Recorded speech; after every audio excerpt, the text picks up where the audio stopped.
दोस्तों, आज की कहानी है बहू तुम इतनी रात को नौकरी करने नहीं जाओगी। दोस्तों, कहानी शुरू करने से पहले अगर आपने हमारे चैनल को सब्सक्राइब नहीं किया है तो सब्सक्राइब कर लीजिए ताकि आपके पास पहुंचे हर नया वीडियो।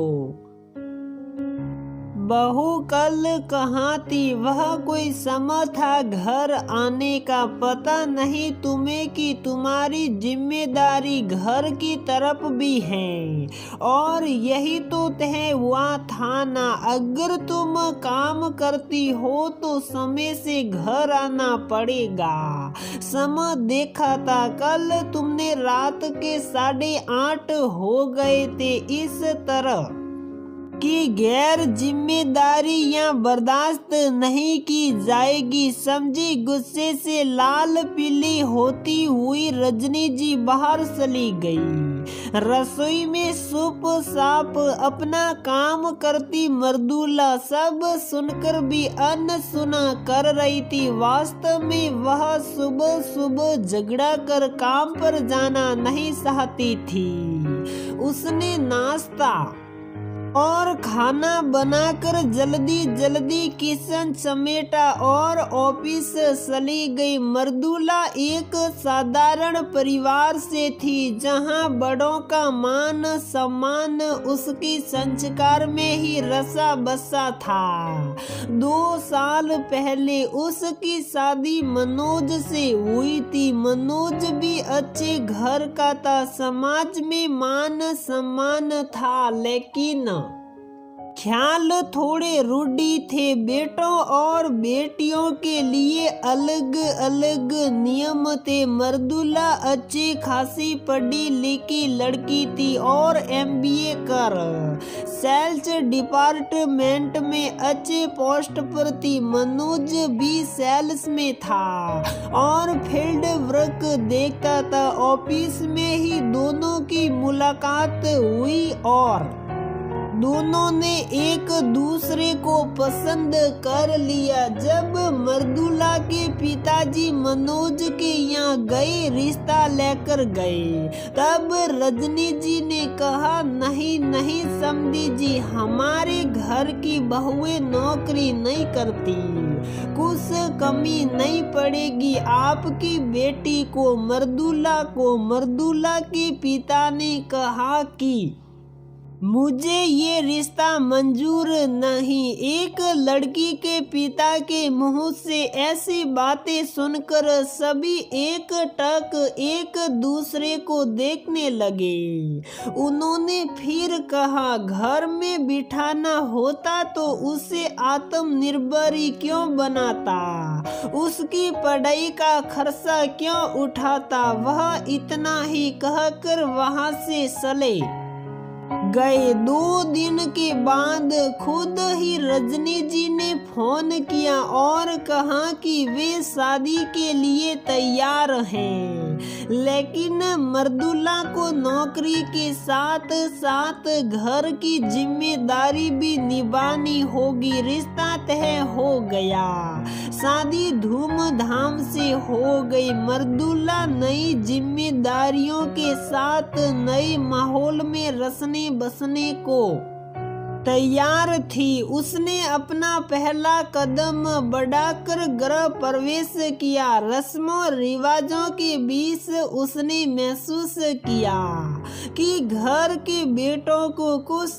कहा ही नहीं जाता। शायद गलती किसी की भी हो, बेटियों को ही सुनना पड़ता है। वह हैरान थी कि ऐसा कोई अपने ही बच्चों के साथ कैसा कर सकता है, लेकिन उसने कुछ नहीं बोला। नहीं थी उस घर में क्या बोलती। देखते ही देखते मर्दुला की 15 दिनों की छुट्टी भी खत्म हो गई। ऑफिस में हाजिरी लगाना तय था। मनोज तो शादी के 1 हफ्ते बाद से ही ऑफिस जाने लगा था। मर्दुला ने देखा कि वह अक्सर घर लेट आता है और कोई उससे कुछ पूछता नहीं। बेचारी मर्दुला को ये सब पता नहीं था। घर के और ऑफिस के काम कर थक जाती और कभी कभी बिना मनोज का इंतजार किए ही खाना खा सो जाती। अगले दिन उसे रजनी जी की खरी खोटी सुननी पड़ती। वे कहती, मेरा बेटा दिन भर काम में इतना रमा रहता है कि उसे समय का पता ही नहीं चलता। देर रात तक काम करता है। सबकी जिम्मेदारी अपने कंधों पर उठा रखा है मेरे बेटे ने।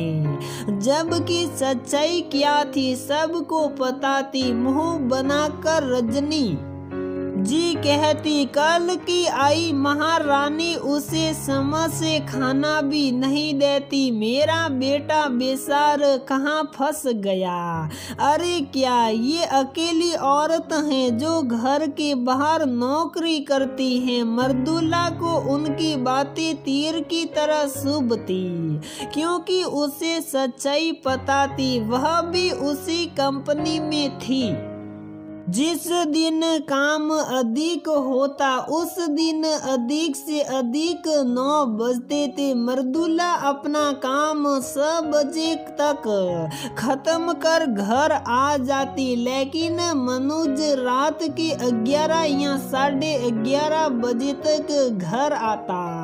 अगर वह कुछ कहने की कोशिश करती तो कहा जाता कि औरत हो औरत ही रहो, मर्द बनने की जरूरत नहीं। क्या हुआ अगर वह अपनी दिन भर की थकान उतारने के लिए दोस्तों के साथ थोड़ी देर बैठ गया।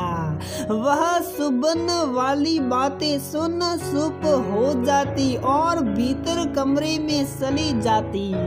अब उसने सोच लिया था कि उनके सामने कुछ भी शिकायत नहीं करेगी। उससे जितना हो सकेगा उतना ही करेगी। किसी को खुश रखने के लिए अपना मान सम्मान नहीं खोएगी। अपने को देवी नहीं बनने देगी, क्योंकि वे इस कहावत को चरितार्थ करते थे कि भैंस के आगे बीन बजाए भैंस खड़ी पगुराए। औरत भले ही सहनशीलता की प्रतिमूर्ति क्यों ना हो, मान सम्मान और आराम पर उसका भी अधिकार है। तो दोस्तों, हमारी ये कहानी यहीं पर समाप्त होती है। अगर आपको हमारी ये कहानी पसंद आती है तो प्लीज वीडियो को लाइक करें, शेयर करें और हमारे चैनल को सब्सक्राइब जरूर करें।